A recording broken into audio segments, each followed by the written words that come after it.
It's Godzilla season. 2014. May 2014. It's the year and month of Godzilla. And it's also the 60th anniversary of Godzilla. So this is my very first in a series of Godzilla movie reviews. I'm here to review the original Japanese version of Gojira from 1954. Now, of course, like so many other people my age, I grew up with the Americanized Godzilla King of the Monsters version of this movie. And I don't think I was fortunate enough to see the original Japanese as it was intended version of this movie until I think 2004, the 50th anniversary. I think they put out a limited, very limited engagement they put out at pretty much art house theaters. I was able to see the original Japanese version subtitled at this theater in Minneapolis I referenced in my Duel review. I reviewed Steven Spielberg's movie Duel. So I talk a little bit more about that theater in that review, which of course I was able to see Duel at as well. So it was very cool to be able to see finally as a, mid-20s something, late 20s something adult, to finally, 50th anniversary of Godzilla, to finally be able to see the original version. And I gotta tell you, this version, which of course is the version of Gojira, is pretty amazing, and it's so serious, and it's funny how it's so much more like the costumes and stuff, even though it's, the costumes and all the fake stuff, it doesn't seem half as fake as it does in the King of the Monsters version with just that hokey ass Raymond Burr shit. It seems like if you just have a serious tone, like goofy, model effects seem not as goofy. I guess maybe the helicopters tipping over still seems pretty goofy, but the tone is just, just between night and day between the two versions, and I'm just obviously reviewing the Japanese one. So, this is pretty dang great, and unfortunately, basically this is the deal. I mean, if we hadn't dropped bombs, I don't know how many nuclear bombs we dropped on Japan, but basically America in doing that, that we wouldn't have Godzilla probably if we hadn't, this goddamn country hadn't dropped goddamn bombs on, killing thousands and thousands of innocent civilians in Japan. And you can see, I mean, this is just like, what, 10 years, 9-10 years, I'm not a history, I don't know about everything, but after the bomb, I don't know, was more than one bomb dropped? I don't know. So, you can see, just watching this movie, the, pretty much Godzilla in the movie is the bomb, more or less, and actually every time I see a Japanese Godzilla movie, all I see is kind of just basically the atomic bomb. That's what Godzilla is, really embodies just the atomic bomb, and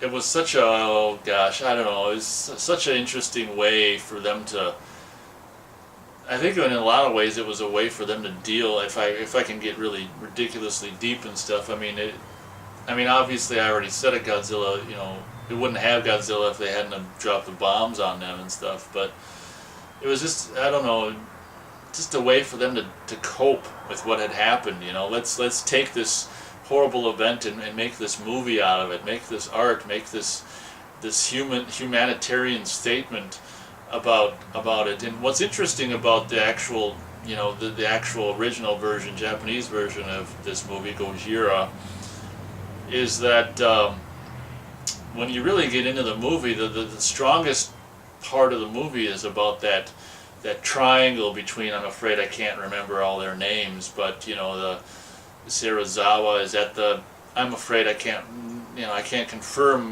my knowing all the correct names, but the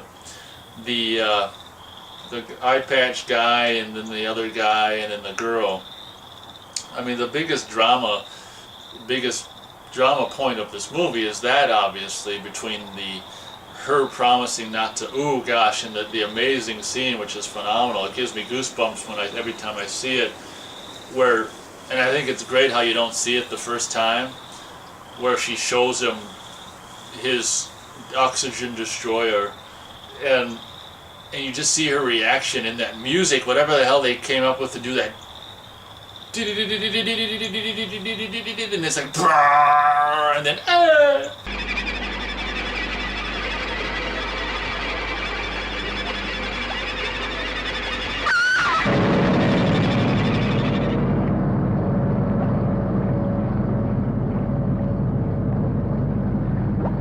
her reaction, it's just like, oh my, that's the kind of movie making I love, because it's like, what the hell did she see? And it's like, oh my gosh. Unfortunately, when we cut back, we find out what she did see, it kind of was like, oh, that's what she saw. But anyway, the first time it was very powerful because we don't see it. I love that. That's so cool. And I wonder why the decision was made to not show it the first time. That was cool, because then it's like intriguing. It's like, what happened? Oh man. And your mind is just like trying to fill in, like, what could she have possibly seen, like, in this fish tank, and but the music there is so great. And the very first time, let's face it, I mean, I've never really liked this in the sense of, like, I mean, because it's so old, in the sense of, like, Godzilla, like, they've just come up with so many cool, awesome, badass versions of Godzilla, obviously, since. So, one of my biggest problems with the movie is just the goofy ass, unfortunately, versions of him in the movie, and the puppet head and all this kind of stuff. I'm afraid to say it's a little hard for me to overlook that kind of goofy stuff. I suppose it's the charm of it, But we'll give this movie 3.5 stars for being just, the effects aside. I mean, I guess the movie is really about the the story of just that triangle between the two guys and the girl,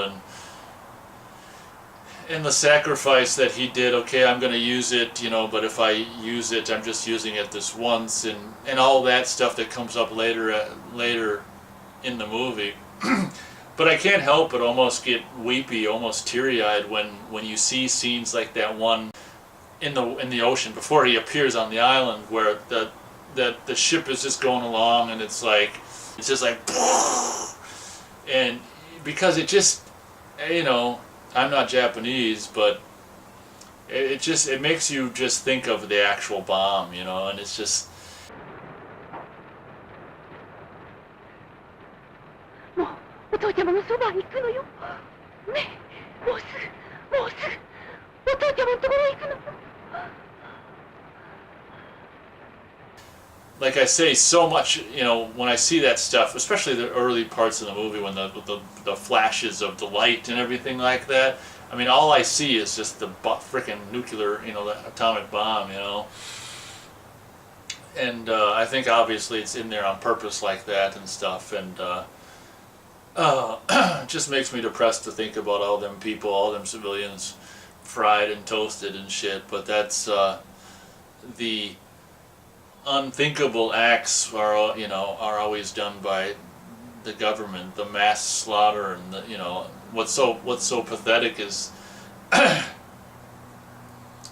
when something happens or supposedly happens, like a Boston bombing or something like that, and supposedly 3 people are killed. It's like, oh, how dare you? And then it's like, in the meantime, how many people are we killing every day, and how many millions of people have we killed, innocent civilians? So just the hypocrisy behind all that bullshit is just like, oh my God, unbelievable to me, and how that people even fall for it, like the masses, how they even go along with it. And it's just like, fuck me.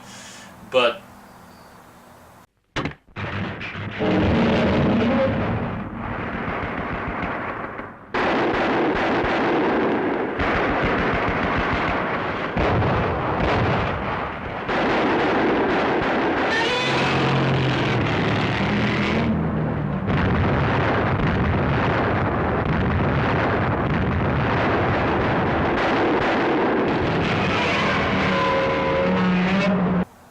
pretty amazing, obviously. And if you've only seen Godzilla, King of the Monsters, obviously I would highly recommend checking out the original Japanese version because it's like night and day. And the first video incarnation of this was back in, I can't remember when, like probably '05 or something like that.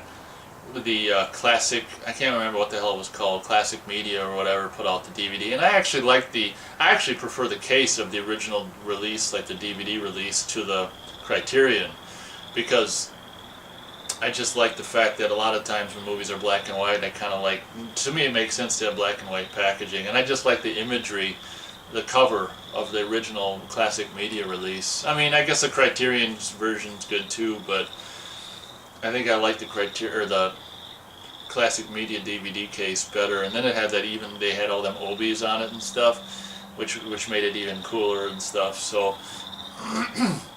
the transfer of the original the Classic Media was kind of crappy. So the transfer of Criterion is better. I'm still surprised. I had just rewatched the Criterion one recently, and I'm still surprised how, I mean, if, you know, that, I guess that obviously must be the best elements they can find, but you know, it's really pretty dodgy looking, even the Criterion version, on some of the nighttime Godzilla attack scenes. So I'm going for a walk, not the after dinner kind.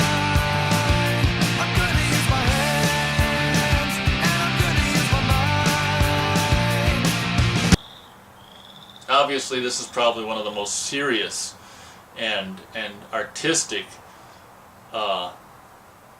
Godzilla movies that exist. I mean, it might be the, you know, I don't know. I mean, I don't have them all memorized in my head right now, but I'd say definitely, excuse me, one of the most serious, if not the most serious Godzilla movie ever made. So highly recommended. 3.5 stars for Japanese, you know, original version of Gojira.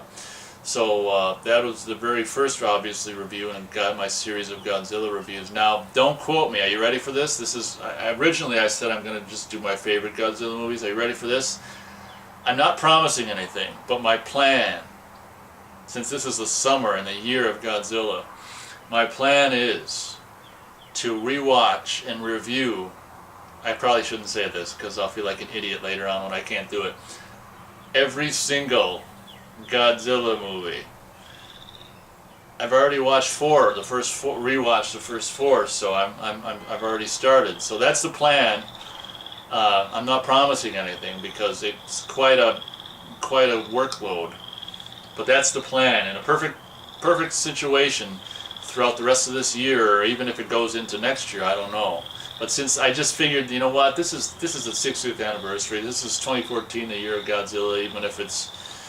Even if the new movie's stupid, it's still out, and they still made it. So I haven't seen these movies for a while anyway. They all deserve a rewatch. So that's my goal, is to rewatch and review every Godzilla movie this year. So we'll see if it gets done. That'll be interesting to see what happens. Until the next time, thank you very much for watching, and we'll catch you later. Do you have anything to say?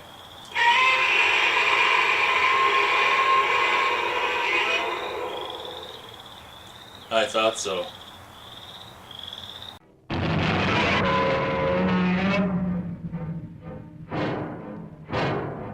もう退治することもありません。